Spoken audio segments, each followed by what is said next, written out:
മലപ്പുറം പെരിന്തൽമണ്ണ മണ്ണാർ മലയിൽ വീണ്ടും പുലി. വൈകുന്നേരം 7 മണിയോടെയാണ് പുലി ജനവാസ മേഖലയിൽ എത്തിയത്.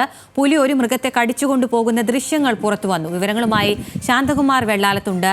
ശാന്തകുമാർ, ആ ദൃശ്യങ്ങൾ ആ ഭാഗത്തെ ജനങ്ങൾ എത്രത്തോളം ഭീതിയിലാണ് കഴിയുന്നതെന്ന് വ്യക്തമാക്കുന്നതാണ്.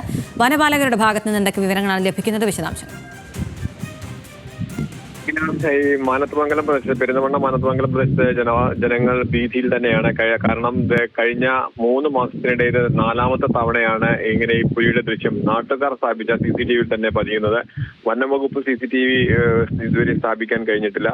ഒപ്പം തന്നെ ഈ പുലിയെ പിടികൂടുന്നതിനുള്ള മറ്റു ശ്രമങ്ങളൊന്നും നടന്നിട്ടില്ല. ഇത്രയധികം ഈ പുലിയുടെ സാന്നിധ്യം ഉണ്ടെന്ന് അറിഞ്ഞിട്ട് പോലും പുലിയെ പിടികൂടുന്നതിനുള്ള അതൊരു നടപടി സ്വീകരിക്കാത്തതിന് വലിയ പ്രതിഷേധം നാട്ടുകാർക്കിടയിൽ തന്നെയുണ്ട്.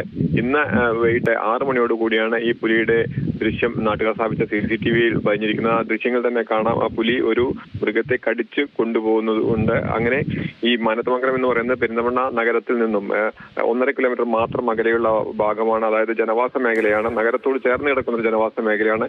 ഇത്രയധികം ജനങ്ങൾ താമസിക്കുന്ന ഇടത്തുകൂടി ഇങ്ങനെ പുലിയുടെ സാന്നിധ്യം ഉണ്ടായിട്ട് അതിനകത്ത് ഒരു നടപടിയും സ്വീകരിക്കാത്ത കടുത്ത പ്രതിഷേധവും ജനങ്ങൾക്കിടയിൽ ഉയർന്നു വന്നിട്ടുണ്ട്. അഖില.